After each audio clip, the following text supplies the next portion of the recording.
జోగులాంబ గద్వాల జిల్లాకు చెందిన తేజేశ్వర్ ప్రైవేట్ సర్వేయర్గా పనిచేస్తున్నాడు. తేజేశ్వర్కు ఏపీలోని కర్నూలుకు చెందిన ఐశ్వర్యకు ఈ ఏడాది ఫిబ్రవరి 18న వివాహాన్ని నిశ్చయం చేసిన కుటుంబ సభ్యులు.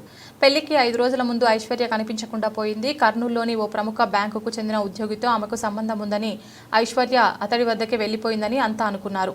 అయితే ఫిబ్రవరి 16న ఇంటికి తిరిగి వచ్చిన ఐశ్వర్య తేజేశ్వర్తో ఫోన్లో మాట్లాడింది.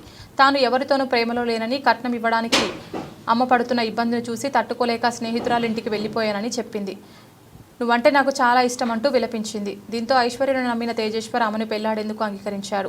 తల్లిదండ్రులకు ఇష్టం లేకపోయినా ఒప్పించి మే 18న ఐశ్వర్యను పెళ్లి చేసుకోగా, ఐశ్వర్య భర్తను పట్టించుకోకుండా నిత్యం ఫోన్లో మాట్లాడుతుండడంతో పెళ్లైన 2వ రోజు నుంచే ఇరువురి మధ్య మనస్పర్ధలు మొదలయ్యాయి.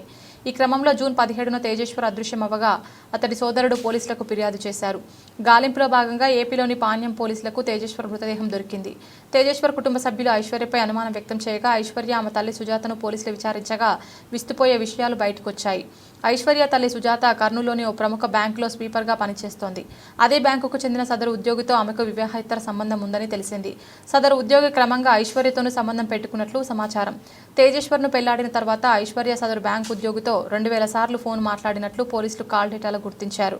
ఈ క్రమంలో తమ సంబంధానికి అడ్డుగా ఉన్న తేజేశ్వర్ను అడ్డు తొలగిస్తే అతని ఆస్తి తమ సొంతం అవుతుందని హత్యకు పథకం పన్నినట్లు సమాచారం.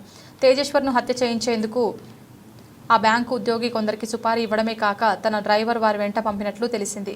ముందస్తు పథకం ప్రకారం కొంతమంది వ్యక్తులు జూన్ 17న తేజేశ్వర్ను కలిసి తాము 10 ఎకరాల పొలం కొంటున్నామని, దాన్ని సర్వే చేయాలని చెప్పి గద్వాల్లో కారు ఎక్కించుకుని తీసుకెళ్లారు.